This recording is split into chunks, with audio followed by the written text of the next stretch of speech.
eventually started, I believe that L.P. Edwards approached Edmund to, hey, can you find a cave on my place? Okay, because he had some, minor success over at Dossie Dom's. He obviously knew what he was doing, and it concaving very much with Floyd and others in the area, and say, come on over and find a cave on my place, and oh, all right, and at that time, L.P. Edwards, they were living in the old dog trot wood log cabin up on top of the hill up there, and the whole family was there, and so Edmund moves in. So it's possible that there was some, like they say, hanky-panky. I personally don't think so, because as far as the child that was born, I doubt seriously if that was Edmund's child, mainly because of the dates. She was married to Harry Bush around 1910, 1911, 1909, something like that. Jim Bush. Yeah, Jim Bush, right. Yeah. And it's just, I don't think it happened, Now, the interesting thing about the son, there was not much love in that family, obviously. They were having problems, Kova and her husband, Jim. I don't like you anymore, get out. Okay, so he comes back one day down the river and he kidnaps Floyd, the son. Okay, well, all right. So then he approaches L.P. Edwards and the rest of the family. Well, I'll sell him back to you. So, oh, okay, I don't know how much it was. I heard several different figures, $50, $500, have your kid back. So, that's what I know about that. Now, they did eventually find the cave. As far as L.P. Edwards finding that cave, no, that didn't happen. That was all a Edmund Turner show. Did he discover it from Salt's Cave? No. I don't really, honestly don't think so. However, when you're standing down below the cave, okay, here's Great Onyx. Over on this side, there was a farm family, Frank Davis family, related to Greg Davis, okay? And on the other side was good old Peg Lee. And after Edmund was so unceremoniously booted out of the partnership with L.P. Edwards, he went to Frank Davis and Peg Lee, got them together, and they went into Brownsville and made an official document to allow Edmund to dig on these gentlemen's property, because he wanted to dig back into Great Onyx, and that's what they did. Okay. Now, I'm kind of jumping all over the place here, but when, for whatever reason it was, that the big schism between LP and Edmund, whatever the reason, it's a fact that yes, he was booted out without a penny, and he moved in with Peg Lee for a while.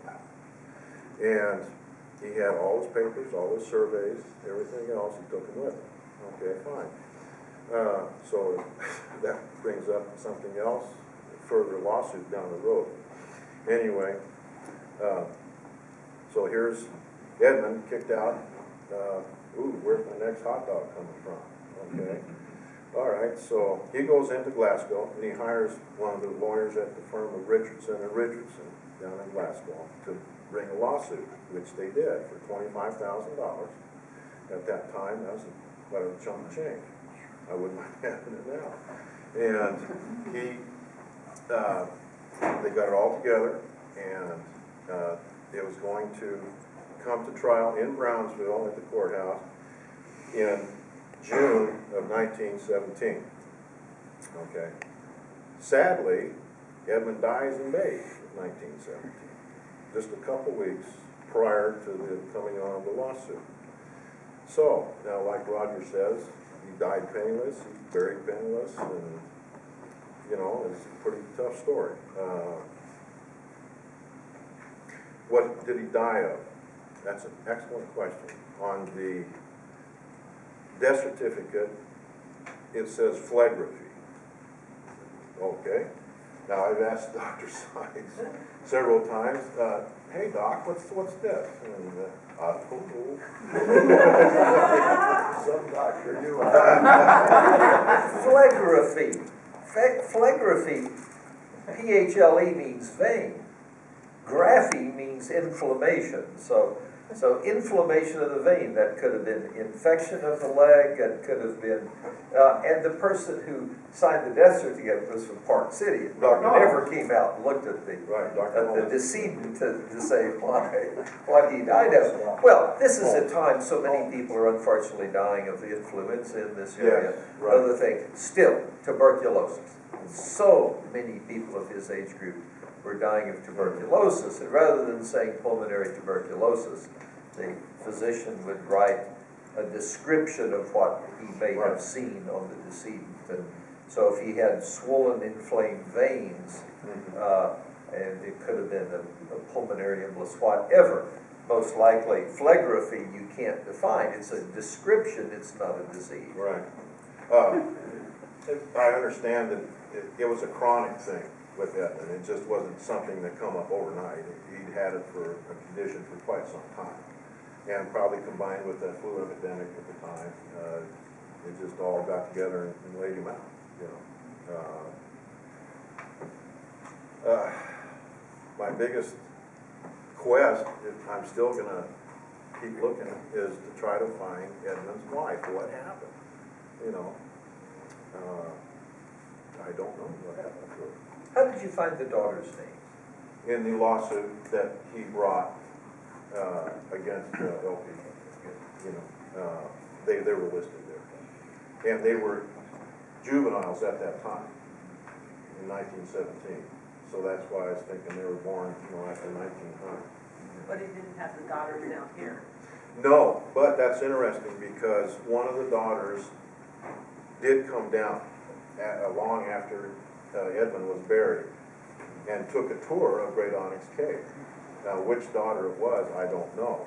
But there is a record somewhere that I found that in. Unfortunately, I had a file like this.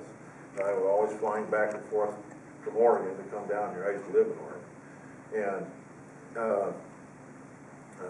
on one of the trips, that whole thing got lost. And so I was just, well, give me a gun, you know, it's over. And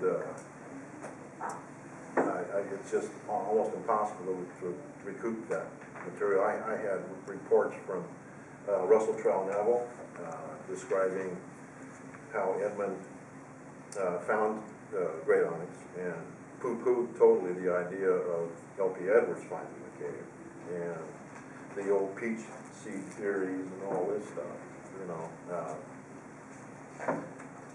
I don't know, I just kind of, if anybody has questions, please. There's another piece of this which seems unrelated, but like picking up the pieces of confetti on the floor. Great Onyx Cave was involved in another lawsuit. That was that the cave actually went under some of the property owned by these people. Right. Paige Lee. Paige Lee and Frank Davis. Paige Lee said, well, I think I ought to get some of the money you're charging people to go in. And Edwards said, nonsense. Whoever owns the cave entrance owns wherever it goes. Yeah, well, anyway, they brought a lawsuit. And that's one of the landmark lawsuits in this world. In other words, if you own a piece of ground, you own from the piece of the ground's four corners all the way to the center of the earth. You don't own it all the way to China. And you also own the air above it. So this was then a landmark case that L.P. Edwards' contention that because it was his entrance, he owned the whole cave, was ended at that point, and it's become a landmark in all sorts of other mining claims ever since, air rights claims and so on. But Edwards was not happy with his verdict, and the court finally ordered a fence be built just at the end of all those formations. Yes? We were up Forest Cave recently and were told up there that there was a landmark case also there where Hidden River Cave was polluted by the L&N Hotel, and they sued the L&N, and I think they sued first, and then L&N countersued, and L&N Hotel was running all the sewage right down into the Hidden River, but L&N won the suit. It was similar, it sounds like. Also, that creameries in town was adding a lot of pollution to the Hidden River. Yeah.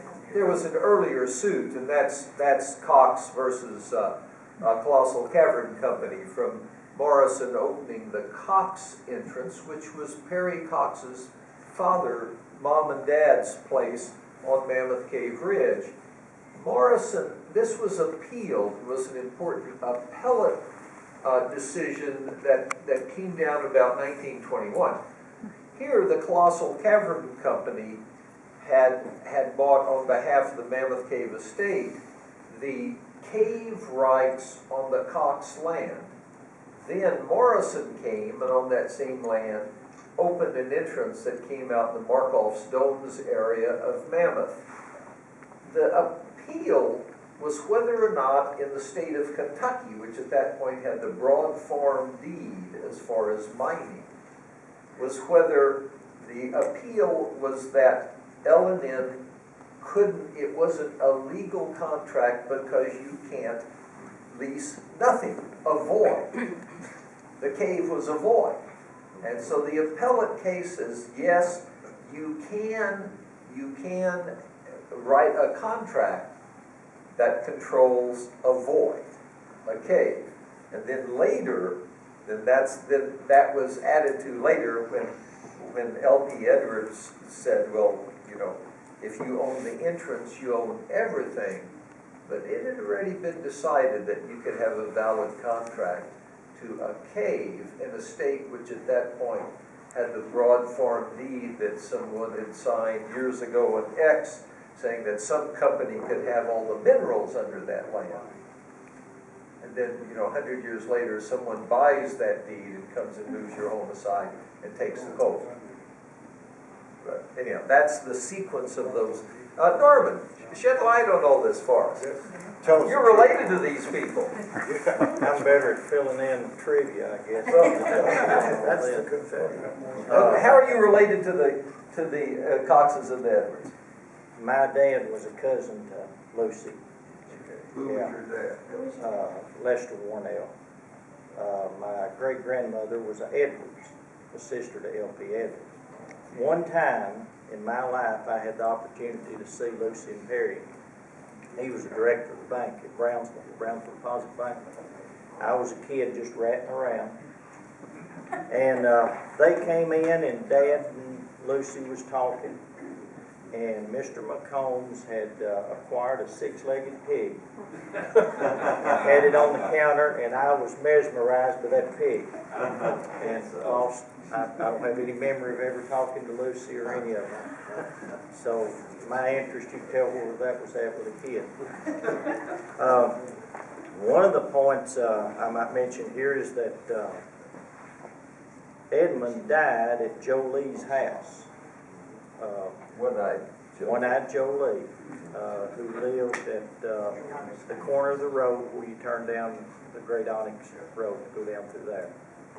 Now, what did you say the doctor's name was? Dr. Holmes from Park City. Holmes. Anybody know about Holmes? That's the first I'd heard of it. I hope he was educated. Well, that seems like a bit of trivia, but let me tell you this. Edmund did die. Yeah. Mike Hill and I have recently been discussing some of the illiteracy, and it was pretty prevalent back then. Even some of the higher ups. I know we had a man in Edmonson County that was mayor at Brownsville not too many years ago that about all he could do was read his name if it was written plain. So it was common back then. And I'll tell you this story that Alvin Barbie told me one time. People, all of y'all that's ever been in a courthouse and looked at the deeds back in the early 1800s Here will be the deed written out. Down at the bottom, the man has put his X, and the clerk fills the name in. And anyway, the story that Alvin told me, it was a March term of court at Brownsville. And we've got a lot of Vincents and Merediths in Edmonson County. Just about everyone is a Vincent or a Meredith. And at one time, there were 10